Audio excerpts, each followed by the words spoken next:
Ever since I came back to the Lord 6 years ago, I've had so many nightmares, sometimes two in one night, and a lot of them involved my abusers. And of course, in these nightmares, they would abuse me. And this is a little bit of a curse, from like really NPDs that really can't stand the fact that you went out on your own, because it breaks the whole facade that you're a crippled and you rely upon them financially, psychologically, emotionally. You'd be in a gutter somewhere if it wasn't for their support towards you and their goodness towards you. So it breaks the whole thing that they've been telling people your entire life. And so they curse your name. So it was so nice last night that I had just the best dream all night. I mean, to me, a little slice of heaven is buying a brand new motorcycle. And so I went out with all these old friends from my youth.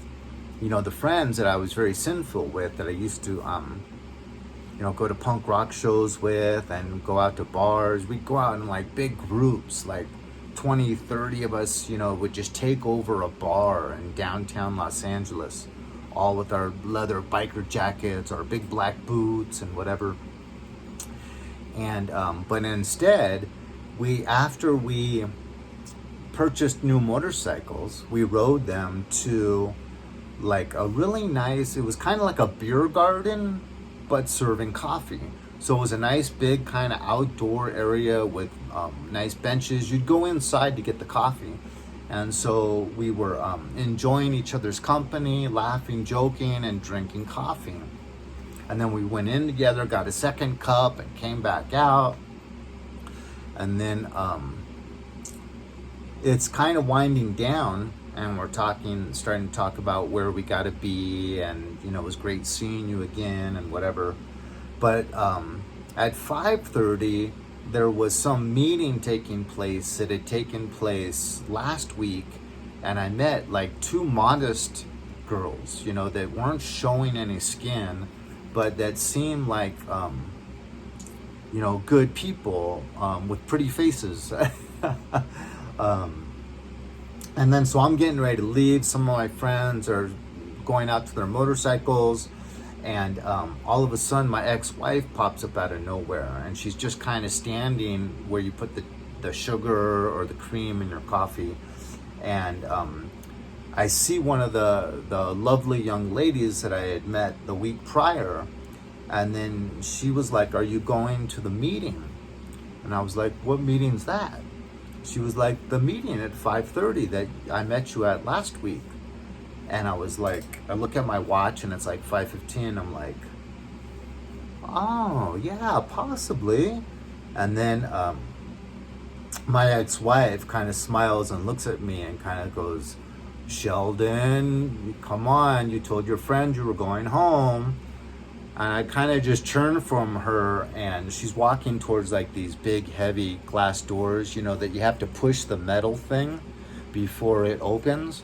So I kind of just walk next to this pretty young lady looking at my watch going, I forgot about that. And I just open the door for her and walk out the door first so that she doesn't even have to touch the door. And then I just do a U-turn and go back in, kind of unsure on where I'm going, and the dream ends right there. But it was just like one of these dreams that seems to last all night long, and it was just good on top of good on top of good.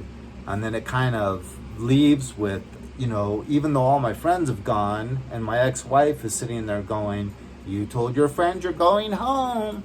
I'm like, yeah, whatever. I can do whatever I want, And I'm kind of in that zone thinking like, well, maybe that'd be fun to go to this meeting again that I enjoyed last week at 5:30. And, it just kind of reminds me of, that, Psalm 23, "The Lord is my shepherd." that even going through the valley is wonderful in a way, which I'll mention why in a second. Yea, though I walk through the valley of death, I will fear no evil. Thou art with me. Thy rod and thy staff comfort me. Thou preparest a table before me in the presence of my enemies. Thou anointest my head with oil. My cup runneth over. Surely goodness and mercy shall follow me all the days of my life, and I will dwell in the house of the Lord. So when I woke up from that dream in just a great mood, because it's like the first great dream I've had in 6 years after all of these nightmares,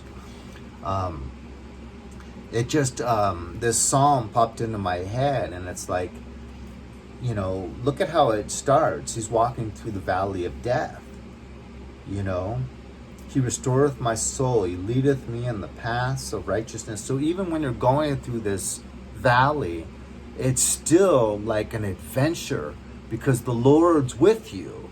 And even though, like in my case, I'm having these nightmares and I'm suffering through curses, it was still pleasant because I knew the promised land was coming my way. What a wonderful thing, you know. Surely the goodness and mercy shall follow me all the days of my life, and I will dwell in the house of the Lord. And then it reminded me of, you know, the presentation of Jesus in the temple, because, well, let me just read it first. He came in the Spirit, so they're talking about Simeon. He came in the Spirit into the temple, and when the parents brought in the child Jesus to perform the custom of the law in regard to him, he took him into his arms and blessed God, saying, Now, Master, you may let your servant go in peace according to your word, for my eyes have seen your salvation, which you prepared in sight of the people, a light of revelation for the Gentiles. What a wonderful way to reward Simeon for his obedience and his, you know, trying his best through the grace of the Lord to be a righteous individual. He was rewarded with getting to hold the baby Jesus. Can you think of a better thing? I can't. And then, you know, on the very next page, you've got Anna. You know, she was advanced in years, having lived 7 years with her husband after marriage, and then as a widow until she was 84. She never left the temple, but worshipped night and day with fasting and prayer. And coming forward at that very time, she gave thanks to God and spoke about the child to all who were awaiting the redemption of Jesus. So once again, she is rewarded so dearly for all of this time. She never left the temple, praying, fasting, trying by the grace of the Lord to be a righteous individual. She was rewarded. So obedience brings reward. Walking through the valley with the faith and the trust in the Lord is still pleasant because the Lord's with you. So no matter where we go, it's pleasant because it's this adventure and this journey that we're on with the Lord. So whether we're going through the valley of death, whether we're in the temple meeting the baby Jesus, you know, it's all, I'm finally understanding rejoice in all circumstances, right? Because it's all this journey, and your Abba, your Papa, your Daddy is holding your hand the whole time. And even when I was having all these nightmares and sleep deprivation and exhaustion, I was just filled with joy. And so no matter where we are in life, no matter what trials and tribulations we're going through, we're blessed. It's all good. So yeah, I just want to make that message because I felt the Lord brought these scriptures into mind to try to share with others that might be in a good place, that might be in a bad place. Rejoice either way because the Lord is with you. Amen, amen, amen. God bless.